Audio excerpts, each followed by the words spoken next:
Welcome. I'm Corinne Gaertner, a PCPC member and a grief counselor with Lifepath Hospice. Let me open with a prayer. Dear Lord, I lift up this time for you. Help guide this conversation and help give us peace during the holiday season. Amen. I often tell clients the first time I meet them that I'm really sorry that they're coming to see me, but that I'm really happy that they found us. And I say the same to you. I'm really sorry that you're having to tune in, but I'm glad that you found this recording, and I hope that it helps guide you through this difficult time in your life. The holidays can be so full of life and excitement and energy, and usually a time of joy for families, but when we've lost someone, they can be really difficult. We can be triggered by songs and activities and commercials and all the things that go with the holidays.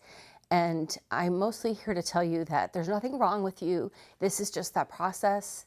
And as you go through the season, I hope to help give you some tools and concepts to help guide you as you decide how you're going to proceed.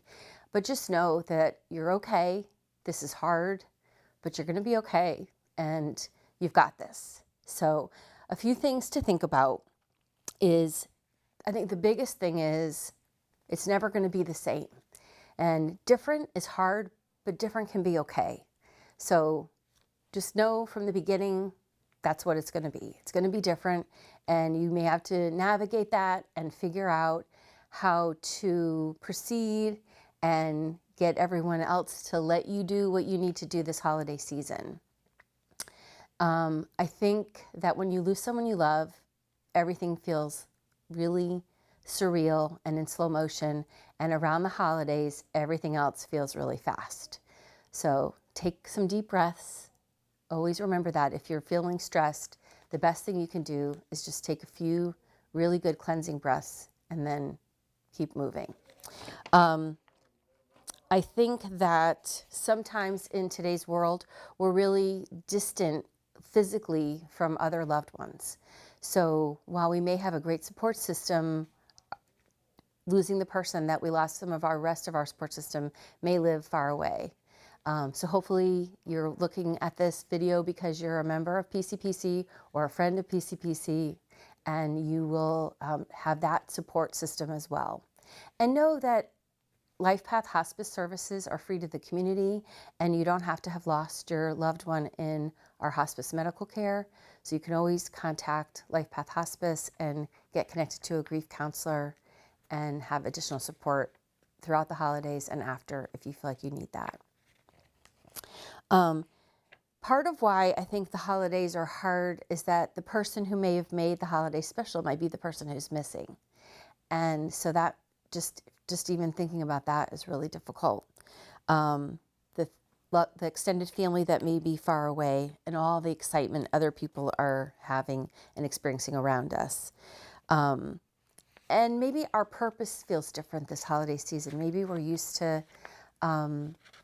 taking care of all the activities and events with our loved one, and we don't even feel like we can do any of that without them. So we're struggling with that idea as well. What we may want to do is just hide, shut the door, pull the covers up, and wait for January. But we can't really do that, and that's not really in our best interest either. So what can we do? I think there's good news that I have for you too. The holidays can still be a time of connecting with loved ones, with connecting spiritually, and we'll talk about that a little bit more later on, but also knowing that being sad isn't all bad. Sad is sad, but it doesn't have to be all that negative. And what I mean by that is when we think about our person and we feel sad, it's like we're connecting with them and spending time with them. So as you feel sad through the season, I want you to think about that as time with your loved one.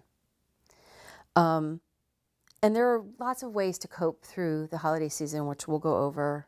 sometimes getting through this difficult time of the holidays can actually help our grief. We get to January and we did it, and we realize we can go through hard things and that we're going to be okay in our grief process.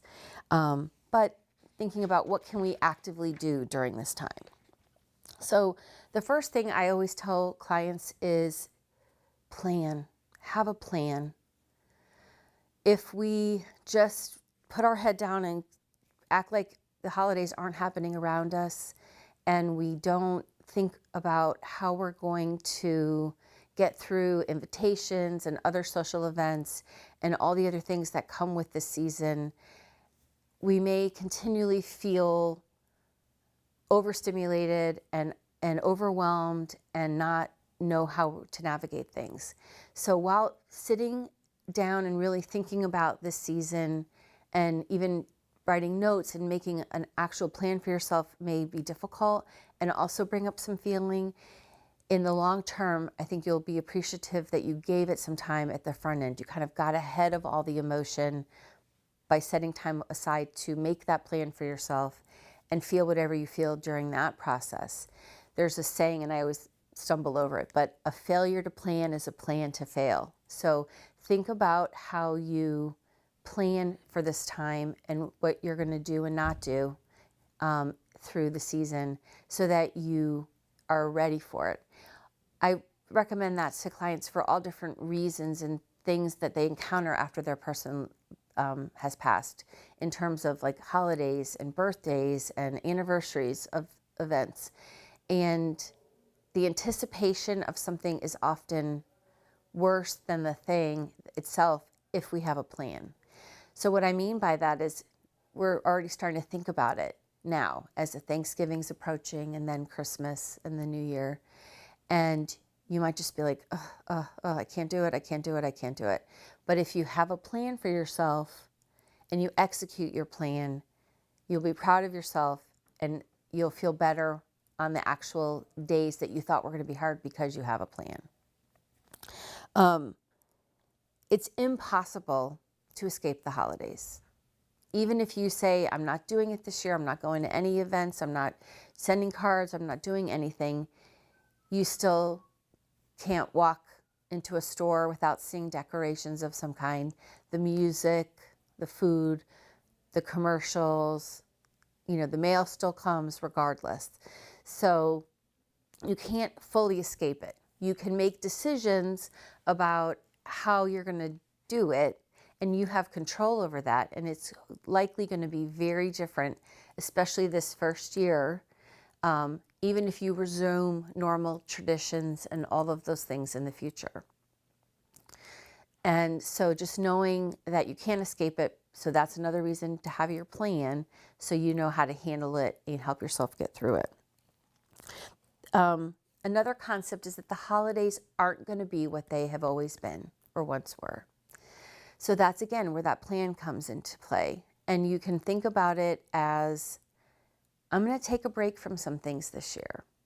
Maybe I'm not going to make the same meal. Maybe I'm not even going to have everyone over. Maybe I'm going to say to my loved ones, if you're the one who normally is the host or hostess, I can't do it this year. I can probably do it next year, but right now I can't do it this year. Can you do it? Can we go out? Can we do something totally different? I often recommend to my clients, there's sort of those two extremes. You can kind of lean in and do it pretty much the same as you've been doing it, but leaving space for your loved one. That's really hard, but for some people, that's what they want to do and that feels right to them. But often I think the best thing to do, especially that first year, is to do it all very differently. And that doesn't mean that you don't get together with loved ones and you don't celebrate.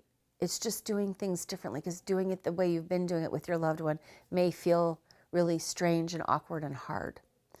So an example would be, you know what? Who says you have to have Thanksgiving turkey, right? I know, but maybe you don't, or you don't have it the same way. Maybe you make a turkey sandwich and you go for a hike or go to the beach or park. Maybe you go out of town if you can afford that, if it's in your budget, and go visit somewhere new with your closest loved ones. or to visit another loved one that lives in another city. Even if you next year do everything the same as you have before, but this first year you break up things up and you do it differently. It can mean going to a different church service. Maybe you always go to the 10 o'clock service, 11 o'clock service, and you just can't face it this year because your person's not there. So maybe you go to a contemporary service if you normally go to the traditional, or vice versa, or you watch online, or you do something different than you have been doing. It might feel less like empty without your loved one with you in doing something different or being in a different space at a different time with different people. For Christmas, sometimes that can mean, like I said, changing the meal around. I had a large family one year who lost their patriarch, and it was a large extended family that usually had a lavish meal, and they just couldn't face it. But the idea of doing it smaller or not with everyone together also didn't meet their needs. So they came up with a really great plan that kept everyone together, but they ate at a different time of day. They had a brunch instead. And that's easier to fix, so it took less work. It was easier to digest. It wasn't all the rich, heavy foods. And then they all went to a movie, and they got to be together, but they didn't have to talk as much. Another family went out of town for the first time because they were a smaller family, and the idea of just being at home in their house without their loved one felt too hard. And they, were able to go and spend one night at the beach and get away on actual Christmas and not be in their house. And that actually became something that they really looked forward to and enjoyed, and became a new tradition. And that's something we'll cover a little bit more later, but sometimes in our pivoting of plans, we stumble on something that feels really good and right as a way of honoring our person, or just changing things enough that feels comfortable, and that can become a new tradition for us in this season. What you do, though, may impact others. So as you change plans for yourself, there may be loved ones around you that they're like, what do you mean we're not going to the regular service? What do you mean we're not having the regular dinner? They may want you to be the same and everything else to be the same, even with the loss of the loved one, and they may struggle with your choices. So as you're making these plans, include the people that you need to include, but make the right decisions for you. Don't necessarily feel like you have to do things for other people. Hopefully your loved ones will understand and respect your choice to maybe pare down this year a little bit and do things a little bit differently. There's no right way to celebrate the holidays. So just because you've always cooked this meal or gone to this restaurant or done this service or this cookie swap or caroling or whatever the activities were, doesn't mean that you have to do it every year or every time. And so it's okay to do things differently and do things that feel comfortable and right for you. I remember years ago, for Thanksgiving, it was just going to be 2 of my 3 children and my husband and I, and no one else. We were going to one of them to visit. And I was spending a lot of time trying to figure out, how am I going to make a Thanksgiving meal for 4? And what does that look like? And what do we have on a smaller scale?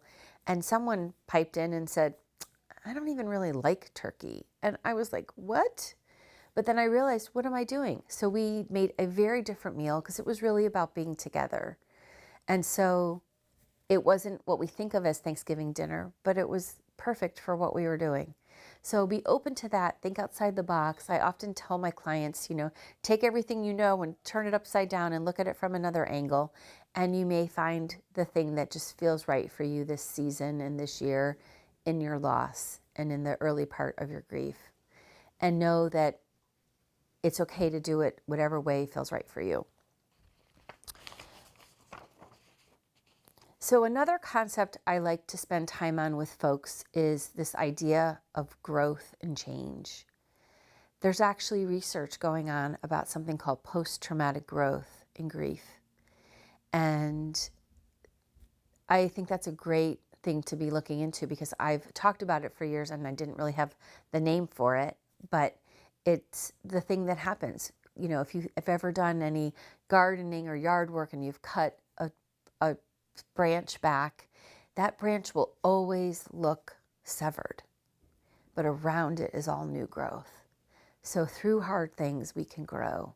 That's not to say that everything happens for a reason, or things that sometimes people say to us in this time that don't feel quite right. I'm not saying what happened for a reason, but I think we can make meaning out of hard things and grow in hard times.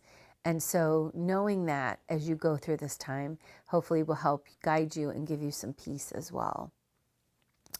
I think the next really, the big place where we'll spend some more of our time now is how to take care of yourself physically, emotionally, socially, and spiritually. I think in our grief, we sometimes are in a fog and we don't think about all those things. But in particular, during the holidays, I think they're really important. So the first part is physically, let yourself cry. It's okay to cry. You don't have to cry in public.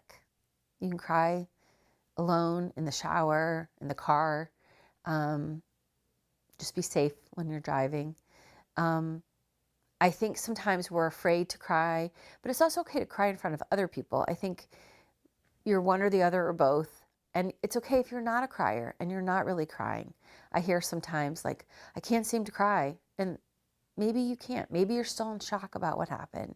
Maybe you're still a little numb. I think we're all numb when we first lose someone. And maybe you're just not in that place of crying, and that's okay. But if you feel like crying, let yourself cry. Don't be afraid of it. What's the worst that's going to happen? You might have red eyes, a stuffy nose, a headache. Maybe you fall asleep and feel a lot better when you wake up because you've had a good cathartic rest. Crying gets toxins out of our body. There's reasons that we cry. And I think if you feel like crying, it's better to let yourself cry than to try to stuff it all down and keep it under the surface. That can lead to physical responses to our grief. Grief is more than just being sad. If it was just sad, we wouldn't have a special word for it. So there are physical aspects to our grief and many feelings beyond sadness: anger, frustration, hope, loneliness, feeling loved by the person that's gone. It's so many things. So if you feel like crying, don't be afraid of it. Lean into it and let it happen. Exercise is really important too, especially if you've had a regular exercise routine. Try to get back into that because you'll physically feel better.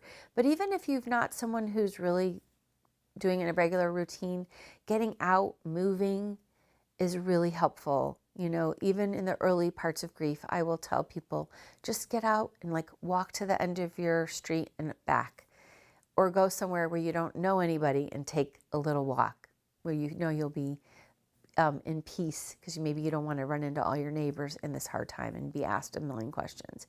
And that's okay too.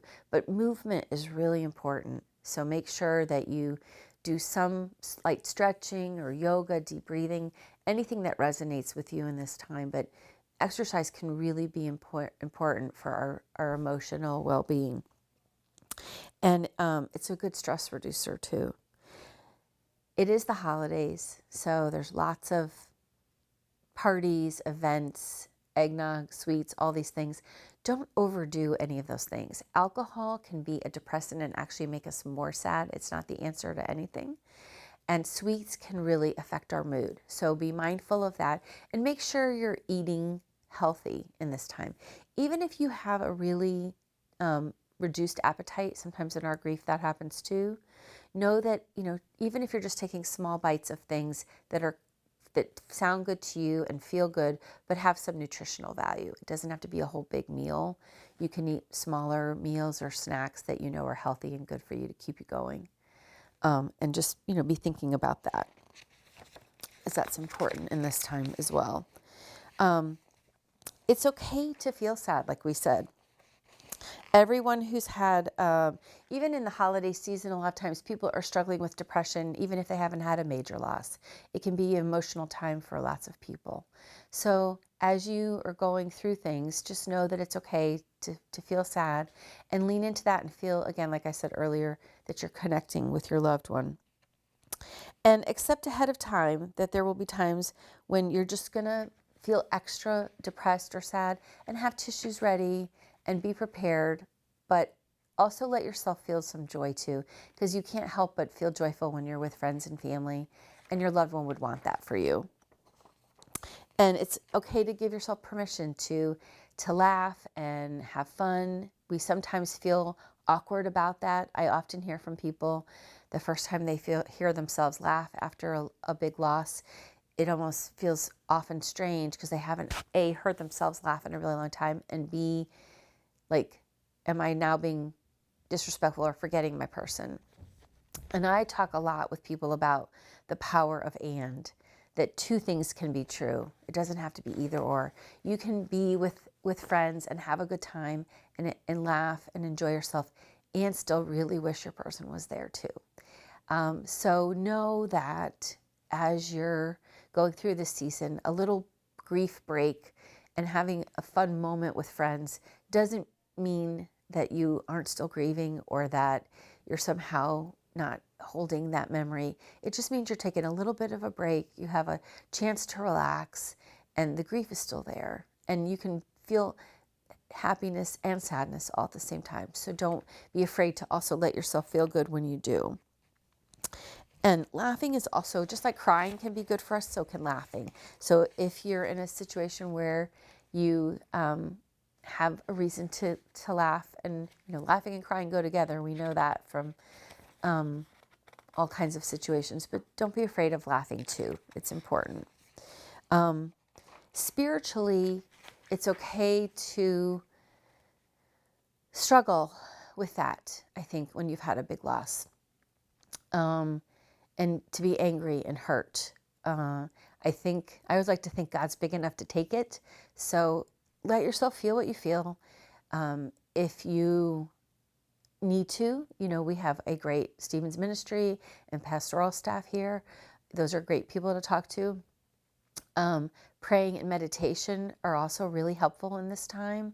And journaling can be really good, whether they're notes to your loved one or memories that you want to make sure you capture, or just even all your hurt and anger that you're feeling, kind of as a way of getting it out of your body and expressing it. But taking time in this season and in our grief, I think it's a really good time, maybe as you're being quieter, having prayerful, meditative time may really help you cope with this and get through the season and connect with your faith, even if you're not fully understanding how this happened to you. I think that that's a normal process in our grief journey, in our spiritual journey, and let it take you where it will, and seek guidance if you feel you need it. Sometimes we're struggling with why this happened and how to get through it. And so sometimes thinking even a gratitude type of a journal can be helpful. What are some things that I can find that I can be thankful for, even in my difficult time that I'm going through? Maybe it's friends who've brought meals or called, or cards that were sent. Maybe it's some days it may just even be that you got out of bed and got out of the house to take care of things that you had to. On certain days that may be a struggle too, but being able to think about the things you can be grateful for. And I also sometimes, if people really struggle with journaling, will say every day just write down two pros and one con. Try to focus on the positives, but let yourself think about the things that have been a struggle as well. And over time, as you look back on that, you may not feel like you've made a lot of progress, but look back and recognize that you have. Going to extra activities at church or services during the Advent season, focusing more on that process of Advent than maybe the social side of the holidays may be helpful to you as well in your spiritual journey through this time. So that may be a place maybe you pivot more towards the quieter introspective things and less towards the outward social things if those are hard for you. And like I said, questioning your law, questioning your faith and your loss in this time is also really normal. So don't let yourself then feel guilty about that. It's okay. As we think about socially, the holiday season is such a social time. So you may want to change how you're going at things. Maybe you don't accept every social invitation. I think post-COVID too, more things are opening up and people are having parties again. And you may have a lot more things come across your path that you have to think about socially. But know that it's okay to say no. It's okay to turn an invitation down or do things in smaller ways. So maybe you don't want to go to the big party, but maybe you'll accept a lunch with a few friends or a small dinner in a home versus a bigger event. I think some level of socialization is important. Pushing yourself a little to get out and not totally isolate yourself all the time is helpful in this time, but you can pick and choose. And it's okay to go to something and not want to be the center of attention. And so I often will recommend to people to, if say you're going to go to the small lunch with some friends, that's a tradition, an annual tradition, but you don't want 1,000 questions about how are you doing, what's happening, all of that. If there's someone else in the group that can kind of go ahead of you, speak to the group before the day of the luncheon and just say, look, he or she is coming, they want to be with us and they want to see how we're all doing and they don't want to be the center of attention. So please don't ask them. They don't want to be asked at this event about how they're doing. They're coming to sort of take a little break from that. And having someone that you trust to do that for you can work out really well. I had a client years ago who really wanted to go to a baby shower for a friend, and she didn't want to take away from that celebration, but really wanted to be there. And so we had this conversation about that, and she had someone kind of just get the word out. She's coming. It's all about the baby this day. She doesn't want to be the center of attention. And she was able to go and enjoy celebrating the mom-to-be and being with everyone. And it's also okay to leave early. She ended up leaving a little early. She went, she made an appearance, she felt good. She got to wish everyone well, but at a certain place she felt like it was time for her to go, and she ducked out, and that's totally fine too. So even if you go to something, you don't have to stay the whole time, and you can just quietly leave if it's a larger group, or just make your goodbyes to a small group and say, this has been great, but it's time for me to go, and you don't have to explain yourself. That's okay. Sometimes doing something for someone else can be really helpful. Taking a volunteer opportunity at Metropolitan Ministries or Faith Cafe or some other location here in town that can be helpful. If you're struggling with shopping, maybe you buy a gift for your loved one in their memory and then donate it. Wrapping gifts for the needy. There's all kinds of ways that we can do something small, but for someone else. And that might help us feel better that we're not just stuck in our grief, but able to help someone else. If you're going to go to things and you aren't necessarily going to have everyone kind of go in front of you and say, don't ask how they're doing, have yourself ready for that question, because even if most people don't ask you, there's probably someone who will. And what is your answer going to be? And it's okay to be honest. It's okay to say some days are better than others. It's okay to say I'm here, but it's really hard. It's okay to say today's not so bad. But be prepared for that question, because that will be something that comes up in certain settings. And some people, in their attempt to be caring, may ask questions or go farther in their inquiry than you feel comfortable answering or feel is appropriate for the situation. And it's okay to pivot or change the subject or say, excuse me, and go talk to someone else. Don't feel like you have to answer questions you don't want to. It's all right. And that can be delicate, but it's okay to say, I'm really sorry. I can't really talk about that right now. And Find someone that's not going to ask you those kinds of things. And just be yourself, and know that you may feel different in this time. You may get somewhere and it may feel good. You may get somewhere and you might think, oh, I shouldn't have come and I'm going to leave. And all of that is okay. Sometimes we just feel different and awkward and strange and uncomfortable in our own body at different times in our grief. And that is part of this process. Making sure you have people to talk to if you feel like you need that in this season of your loss. Whether that's good friends, a Stevens minister, a grief counselor. There are many at Lifepath Hospice. I'm not the only one. And so you can talk to someone other than me if you know me and you don't feel comfortable with that. But those services are free to the community, as I said earlier, and you don't have to have lost your person in hospice. Other therapists in the community that service grief clients, there are lots of opportunities to talk to people. Groups are really helpful. That's another service we offer. So know that there's people to talk to, but even if it's just a really good friend, feel like you have that support and know that can be helpful to you. Some specific holiday things that can leave us struggling. Shopping. The mall is full of music, decorations, people, bah humbug. We may not want to do that this year. It's okay. Go online. Don't shop at all. Tell everyone, I'm not buying gifts this year. I'm not doing it. It's okay. They'll live. Maybe you think, I'm not doing all the gifts for everyone. I have a few children or certain people that I'm going to focus on. Also okay. Gift cards work. Cash is king. People will be happy with that. Don't feel like you have to go to all the extremes that you normally go to. Maybe you have someone shop for you. Maybe you buy it all online. If any of those options work. So just know that shopping can be less.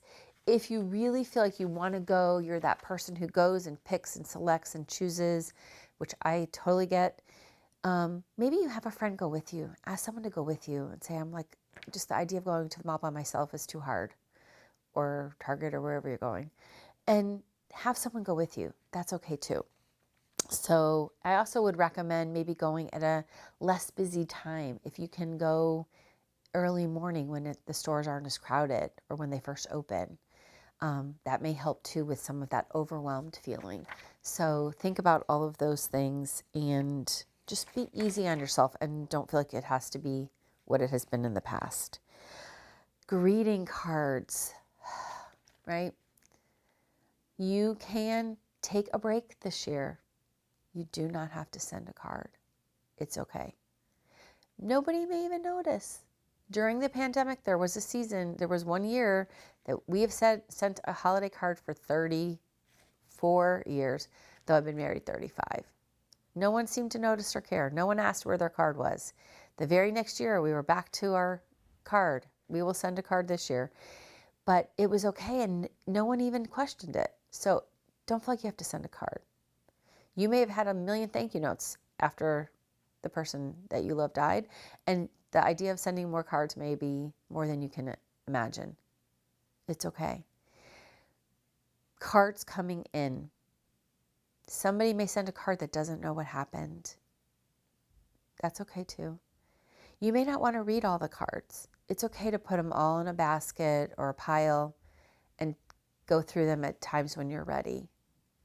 They may be a source of joy and comfort and connectedness too. But whatever that feeling is that you have about holiday cards, it's okay. And everyone's unique and different in their grief, and how you feel about that is also unique to you, and it's not right or wrong. And if you feel the need to send cards, maybe you don't send as many. Maybe it's a distraction and something to do. It's all okay. And I think that's the biggest message here is whatever feels right to you is okay, and you can do this however you want. Activities in general. You can lower the demands and expectations on yourself. You may want to limit some of the invitations you accept, as we've talked about. If you do find yourself declining every invitation. Select a few. Don't isolate so much. I will sometimes tell my clients to push themselves to kind of fake it till they make it a little bit. What I mean by that is maybe you don't want to go, you don't want to get dressed, you don't want to do whatever to get ready. But if you go and you do and you get there, you might actually have that little break from your grief and have a good time, and you'll be really glad you went. So push yourself to do a few things in this season, and you may actually find that it's helpful and that you feel better in doing that. I don't want you to be dishonest with yourself about how you feel when I say fake it till you make it, but sometimes pushing ourselves to go a little bit to do something is helpful. And some things may, be more fun than others for you or feel comforting in this season. So it's okay to do those things. The biggest thing we talk about with our bereavement clients is how we go forward in our life after our loved one has died. And the biggest part of that is the concept of commemorating, memorializing, and honoring our loved one. Our loved one is not physically with us, but our relationship with them doesn't end in their death. It continues with us. We take them forward with us. What does that look like? How do we do that? And in this season, that can take on additional meaning. Maybe they had a favorite charity. Maybe they had a cause. Maybe they had a favorite activity or something they always looked forward to in the season. So you do it anyway, even if it's hard with other people you love, because it's a way of honoring them. Or as I said, you buy that gift and give it as a donation in their honor. It can be personal and quiet and at home too. It can be maybe having a special candle that you buy, and every time you think of them in the season, you light it. It can be having a single rose out throughout the season in memoriam to them. It can be putting all the things you loved about them or were grateful for about them in a jar at the table at a family gathering and pulling the slips of paper out and reading them and reminiscing. There's lots of creative ways to honor, commemorate, and memorialize our loved one. And so part of your planning may be figuring that out and incorporating that into the season. For some people, it's visiting a grave and a wreath or flowers. I do a lot of rock painting with clients in the Grief Center, and the rocks can be done in different ways. The rocks can be the kind that you do that are inspirational and you leave for others to find to inspire others. They can be something that you paint and place as an honor point in your home with a picture and your loved one's ashes if you have those. They can go on the gravesite. One of my favorite Jewish traditions is leaving rocks at the grave when you visit rather than flowers, and they pile up at the gravesite. So, painting and taking rocks to a grave if there is one. So even part of your tradition or your new traditions that you may come to in this time of loss can be something you incorporate into your holiday season that you discover in this time, and it's something that feels good and right to do as a way of honoring your person. So think about that. It can be personal and unique and something that resonates with you for your person. Some families choose to leave an empty seat at the table in the holiday and set it for their loved one at their normal seat. Like I said earlier, I think that can be really hard for a lot of people, but for some people that feels right. Let's see, the rose, the candle, I mentioned all of those. So things that we've talked about is the holidays are definitely a challenge. I think they're a challenge for all of us in one way or another, but especially in loss, they can be an extra challenge. Being prepared and planning is the primary way to help us cope. We can't really escape, but we can pare down what we're doing. We have to accept that the holidays aren't going to be what they've always been.